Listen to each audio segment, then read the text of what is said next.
안녕하세요. 똑소리 나는 재테크의 똑재입니다. 요즘 슈드 들고 계신 분들 솔직히 분위기 좀 이상하다고 느끼시죠? 주가는 기대만큼 안 움직이고 자금은 계속 빠져나간다는 얘기가 들리고 배당이 줄었다, 성장성도 없다, AI 시대에 완전히 뒤처졌다 이런 말까지 들리면 마음이 안 흔들릴 수가 없습니다. 하락장에서 어느 정도 방어라도 해줄 줄 알았는데 막상 보니까 S&P 500이랑 같이 빠질 땐 또 똑같이 빠지고 그렇다고 상승장에서 시원하게 올라가느냐? 그것도 아니었죠. 지금이라도 그냥 팔고 AI나 나스닥으로 넘어갈까? 요즘 이런 고민 정말 많이들 하고 계실 텐데요. 오늘은 이 불안의 근원을 감정이 아니라 데이터로 한번 같이 뜯어보도록 하겠습니다.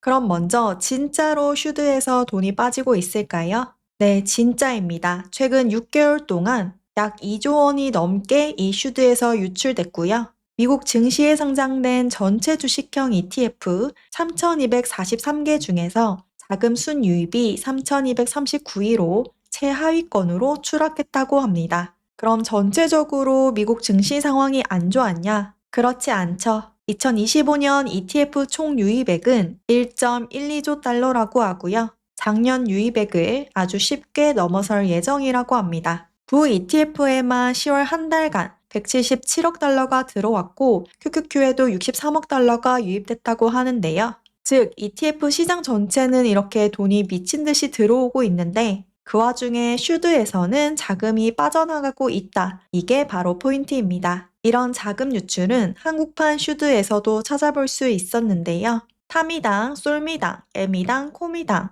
일명 한국판 슈드에서도 최근 빠르게 자금이 빠져나가고 있습니다. 그럼 국장도 분위기가 안 좋았냐? 전혀 아니죠. 신규 계좌 개설이 폭증하고 있고요. 개인 자금이 하루에 몇 천억씩 들어오고 자금이 증시로 대거 들어오는 분위기 속에 한국판 슈드는 상반된 흐름을 보여주고 있습니다. 슈드 도대체 어떻길래 이렇게 돈이 계속 빠져나가는 걸까요? 주요 원인은 당연히 기대에 못 미치는 성과 때문입니다. 2025년 미국 대표 지수와 슈드의 수익률을 보시면요.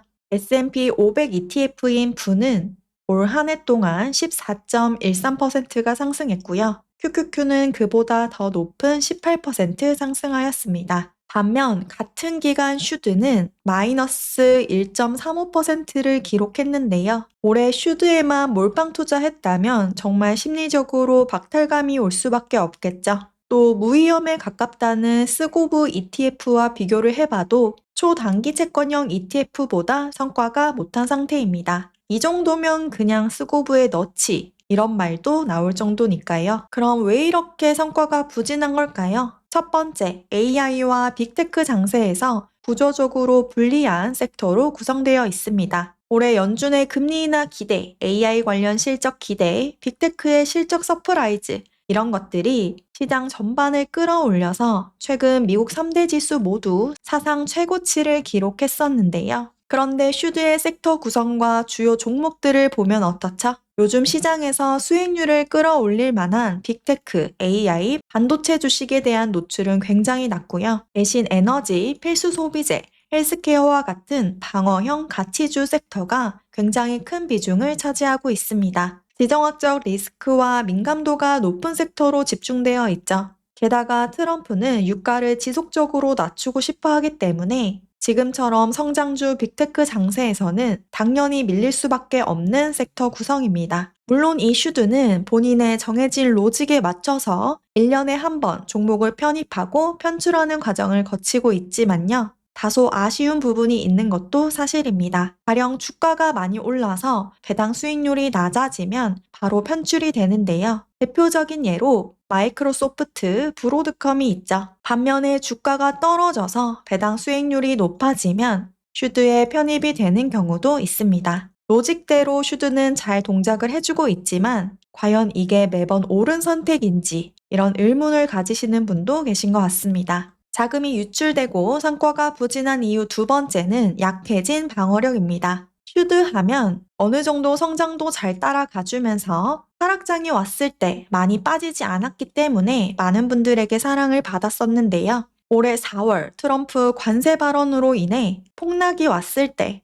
흐름이 어땠는지 한번 살펴보시면요. 4월 1일부터 4월 8일까지 스파이는 마이너스 11.56%, QQQ는 마이너스 12.05% 빠졌는데 슈드는 동일 기간 12.8% 하락했습니다. 그럼 오르기라도 잘 올라주면 좋은데 그 이후에 4월 말부터 다시 무섭게 상승하는 장세에서 스파이가 거의 30%, QQQ가 40% 상승할 동안 슈드는 약 10% 정도밖에 상승을 하지 못했죠. 하락장에서도 같이 빠지는데 상승장에서는 조금밖에 못 올라주니까 이때 포모를 견디지 못해 떠나신 분들이 굉장히 많아진 것 같습니다. 세 번째 이유는 배당 성장에 대한 의구심 때문인데요. 슈드는 배당 성장 ETF답게 어찌됐든 매년 꾸준하게 배당이 올라가고 있습니다. 투자자들이 슈드를 좋아했던 큰 이유 중 하나도 바로 매년 10% 넘는 놀라운 배당 성장률을 보여줬기 때문인데요. 2025년 11월 기준으로 마지막에 지급된 분배금이 3분기 배당금입니다. 3분기 배당금은 직전 분기 대비 배당 성장률이 0.08%에 그쳤고요. 작년 동분기 대비해서는 배당 성장률이 3.54%였습니다. 아직 4분기 배당금이 지급되지 않았지만 올해 지급된 분배금으로 평균 분배금을 구해서 한번 넣어봤는데요. 이 평균 분배금으로 계산했을 때 올해 배당 성장률은 약 3.17%가 나옵니다. 물론 슈드는 하반기로 갈수록 배당금을 조금 더 지급하는 경향이 있기 때문에 이것보다는 배당 성장률이 더 높을 것으로 예상되지만요. 우리가 흔히 알고 있던 10에서 12%의 배당 성장률을 내려면 4분기 배당금이 무려 0.3244달러가 나와야 합니다. 3분기 대비 약 20%가 넘게 올라야 하는데 현실적으로 이 정도는 힘들 것 같습니다.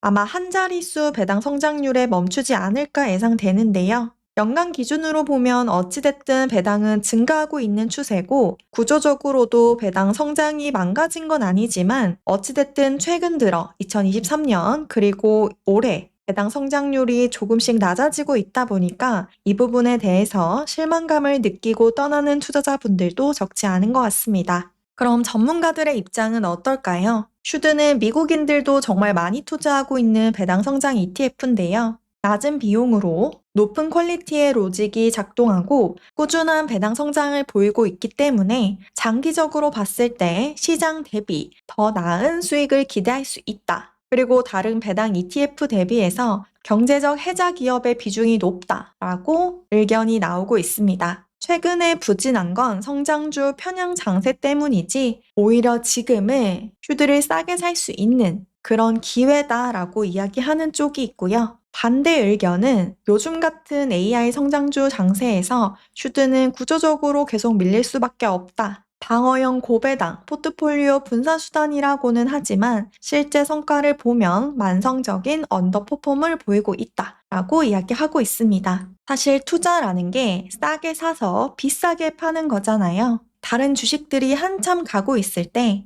따라가지 못한 슈드가 오히려 지금 매수 기회일지도 모릅니다. 가까운 예가 있죠. 삼성전자, 오만전자일 때는 온갖 조롱을 다 받았습니다. 사는 사람 극히 없었죠. 이럴 줄 알았다. 다시는 국장 안 한다. 이런 말들 굉장히 많았는데요. 쳐다도 안 보고 있다가 10만 원을 찍으니까 그때서야 관심을 가지시는 분들 굉장히 많더라고요. 5만 원일 때도 굉장히 긴 시간 5만 원대에 머물렀는데 그때 안 보고 있다가 지금 9만 원, 10만 원대에 사서 또 물리신 분들도 굉장히 많습니다. 이런 걸 보면 또 지나고 봤을 때 지금이 슈드 매수 기회일 수도 있는 거죠. 반면 기술주 붐이 쉽게 꺼지지 않을 것 같고 지금 슈드를 담기엔 기회비용이 너무 크지 않나 이런 의견들도 적지 않습니다. 제가 슈드 관련 글을 읽을 때면 가끔 슈드를 안전자산이라고 생각하시는 분이 계시더라고요. 슈드 역시 엄연히 위험자산, 주식입니다. 단기 채권이나 파킹형 ETF와는 또 다른데요. 최근 보셨다시피 하락장에 같이 떨어지는 경우도 굉장히 많습니다. 코로나 이후 괜찮은 하락 방어력을 보여준 적이 있었지만 전반적으로 주식시장이 무너질 때는 이 슈드도 같이 빠지기 때문에 안전자산이 아니라는 점, 주식형 자산이라는 점 꼭 알고 투자를 하셔야 합니다. 그래서 슈드 팔아요, 사요? 이게 궁금하시죠?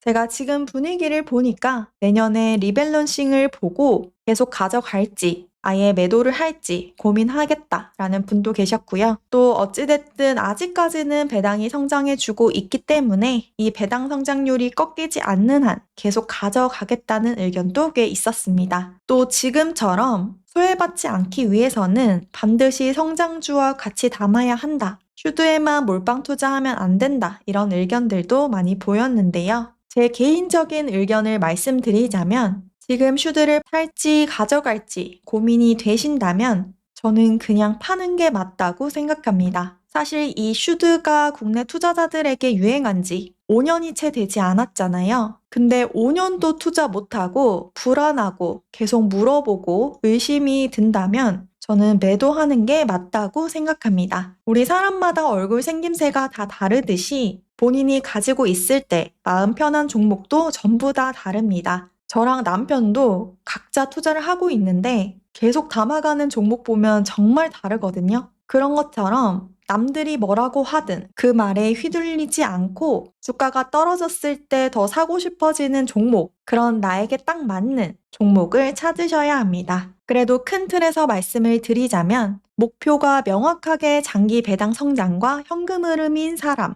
그러니까 당장 1년, 2년 보고 투자하는 게 아니라 5년, 10년 뒤를 보고 배당이 조금씩 불어나는 구조가 좋다. 이러신 분들은 슈드 좋을 것 같고요. 또 이미 성장주나 나스닥 비중이 충분히 높은 사람도 이런 괜찮은 배당 성장 ETF 하나쯤 담아가기 괜찮겠죠. 또 항상 성장주만 갈 수가 없잖아요. 언젠가는 또 금리 사이클, 경기 사이클이 바뀌면 다시 배당주가 주목받을 수 있다고 생각하는 사람도 슈드 투자하기 적합한 것 같습니다. 반대로 이런 사람은 맞지 않을 것 같은데요. 시장 유행, 테마에 민감하게 흔들리는 성향입니다. 요즘은 AI지, 커버드 콜이지, 다른 사람이 하니까 좋아 보이네, 이거 사야겠다, 이렇게 흔들리시는 분은 슈드에 적합하지 않고요. 또 남들 수익률 보면서 스트레스 많이 받으시는 분도 어울리지 않습니다. 또 조금만 성과가 부진하면 이거 팔고 다른 거 갈아탈까, 이런 고민이 올라오는 엉덩이 무거운 투자가 힘든 성향도 저는 슈드와는 맞지 않는다고 생각합니다. 이런 분들은 차라리 S&P 500 ETF를 가져가시는 게 훨씬 더 좋은 선택이라고 추천드릴 수 있습니다.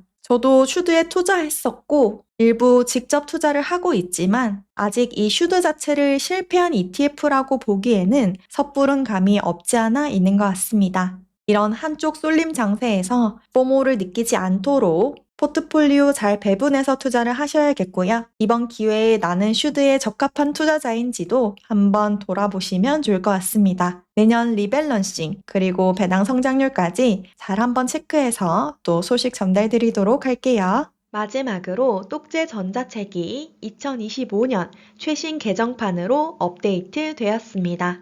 이번에도 역시나 많은 분들이 궁금해하시는 내용들을 포함하여 실질적으로 도움될 만한 아주 알찬 내용들로만 담았으니까요. 관심 있으신 분들은 고정 댓글 참고 부탁드리겠습니다. 오늘도 끝까지 시청해 주셔서 감사합니다. 오늘 내용 도움되셨다면 구독과 좋아요 부탁드립니다. 감사합니다.